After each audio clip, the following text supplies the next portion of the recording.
ஆக்சுவலா அந்த டைம்ல அந்த ஏரியால அந்த லேண்டோட ரேட் எவ்வளவு போயிட்டு இருந்தது? அப்போ வந்து 2-2.5 கோடிக்கு போயிட்டு இருந்தது இந்த ஒரு flat. ஒரு ஃப்ளாட்டில். ஒரு ஃப்ளாட் அப்படி இது, அதாவது நம்ம ஃப்ளாட் சிஸ்டம்ல வந்து அந்த மாதிரி சொல்ல முடியாது. ஃப்ளாட் சிஸ்டம்ல வந்து நம்ம லேண்டோட ஸ்கொயர் ஃபீட் நம்ம பேச முடியாது. அது ஆல்ரெடி ஃப்ளாட்டாக இருந்து இப்போ பிளாட் ஆனதுனால நம்ம எப்போவுமே பேசுறது வந்து அன்டிவைடட் ஷேரை பற்றி தான் நம்ம பேச முடியும். அன்டிவைடட் ஷேர் அப்ளை பண்ணால் தான் அந்த நிலத்தையே நாங்கள் விற்க முடியும். அகெயின் அன்டிவைடட் ஷேரை செலவு பண்ணோன்னா யார் லீகல் யார்? எங்கே இருக்குது எங்கள் சேல்டீடு? நாங்கள் அன்டிவைடட் ஷேர் எங்களுக்கு வாங்கணும்னா நாங்கள் ஓனர்னு சொல்கிறதுக்கு எங்களுக்கு எங்கே ப்ரூஃப்? இதுக்கு தான் இந்த 15 வருஷ போராட்டம்.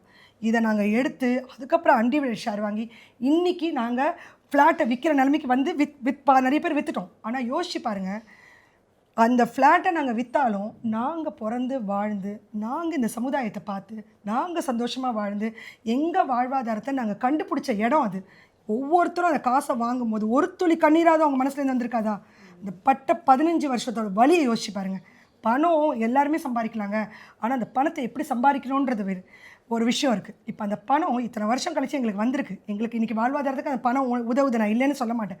ஆனால் அந்த 15 வருஷம் மன உளைச்சலோடு அந்த பணத்தை வாங்கும் போது எவ்வளோ கண்ணீர் நாங்கள் சிந்திருப்போம். இவ்வளோ உளைச்சல்ல நாங்கள் இழந்த காசு, எங்கள் கை காசு, அளவுக்கு மீறி கை காசு, எங்களோட இயலாமையை எந்த இடத்துல கொண்டு வந்து நிறுத்தினாங்கன்னா, நாளைக்கு கிடைக்கிற பலாக்காய் எங்களுக்கு வேண்டாம், இன்னைக்கு கிடைக்கிற கலாக்காய் எங்களுக்கு போதும், இந்த கலாக்காய் எங்கள் வாழ்வாதாரத்துக்கு உதவுனா போதும்னு அந்த மாதிரியான சூழ்நிலைக்கு நாங்கள் தள்ளப்பட்டோம்.